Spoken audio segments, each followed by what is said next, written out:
Hello, and welcome to the Via Stoica podcast, the Stoic Quote series. In the Stoic Quote series, we take a look at what the Stoics said and uncover the wisdom that they left behind for us. So we'll look at famous writings from Epictetus, Seneca, and Marcus Aurelius. If you're looking for more quotes like this one, visit viastoica.com, where we have pages of hundreds and hundreds of Stoic quotes, all accompanied by references so that you can find them or use them in your own writings. And in addition, make sure to subscribe to the podcast for more quote episodes. And you can also enjoy our regular Tuesday scheduled episodes where we do recording discussions between the three of us and also interview episodes with various people in the Stoic space. But for now, we're going to go ahead and get right into quote for today. And it's another quote from Seneca today, and it's one that is very important. It's about a very important topic that I think we all have dealt with at some point, which is anger. So the Stoics have a lot of thoughts about anger. There's a big debate on what anger, if it's good, if it's bad, what it really means, what it really does, how much we should allow it in our lives, these sort of things. But Seneca had some thoughts. So I'll go ahead and read the quote for you. Anger, if not restrained, is frequently more harmful to us than the injury that provokes it. So let that sink in for a second. Seneca's not saying that anger is always wrong. He's saying that unrestrained anger, when we let it run wild, is often more damaging than what actually ever triggered it to begin with. So we think we're punishing the other person, or we think we're reacting righteously, but really we're just setting ourselves up for failure. But let's really break it down a bit further. Think back to a time when you got really angry, like really pissed off. Someone insulted you, maybe cut you off in traffic, or a friend really betrayed your trust. Now ask yourself, what did that anger do? Did it fix the situation? Did it heal the relationship? Did it make you feel powerful? Or did it leave you drained, embarrassed, and maybe even regretful? Seneca's point is that unchecked anger turns us into the problem. We become reactive, impulsive, and often say or do things that have long-term consequences. But that injury, that original thing that triggered us, that fades away. But the damage that we cause after the fact can linger on for weeks or months or years. So for example, if you have a friend, right, a friend of yours makes a passive aggressive comment, right? Something, especially if that comment is in front of others, you're going to feel disrespected. You're going to feel a little hurt. And you've got a choice at that point, right? You might choose to lash out, maybe even give them a verbal low blow back to even the score or make it sting for them too.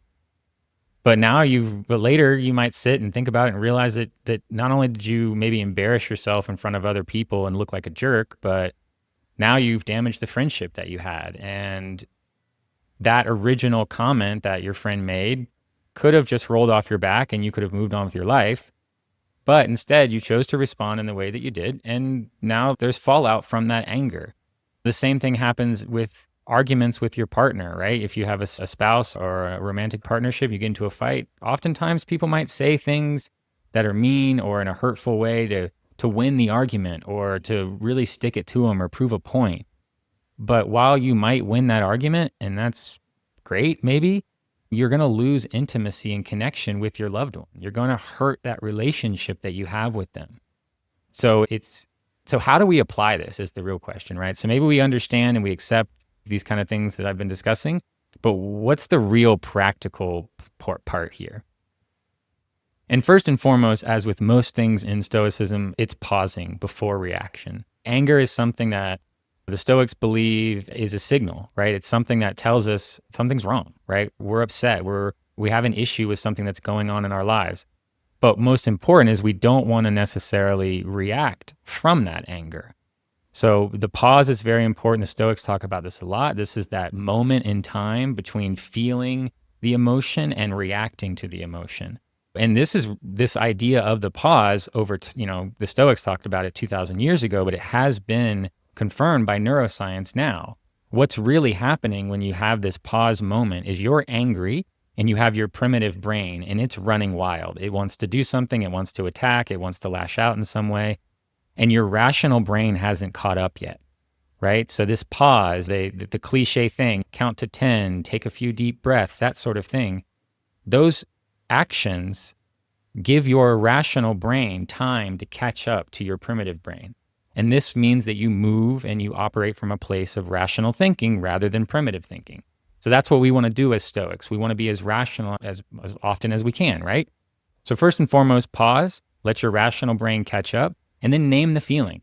Say to yourself, I'm feeling angry because, and fill in that blank. Naming the emotion and talking about it puts this space between you and the feeling so that you can get better at observing it. The Stoics focus so much on observation, being the observer of our emotions, not letting the emotions run wild and we're just being dragged along, but we observe them. So naming that kind of sets up that space between you and the emotions so that you can observe it and see how it works and how it ticks. So now that you have that space, now ask yourself, what do you want long term? Do you want to be right, or do you want to preserve the relationship with the person that you're in conversation with right now? Just because they said something that was a little mean doesn't mean you have to respond back with the same energy.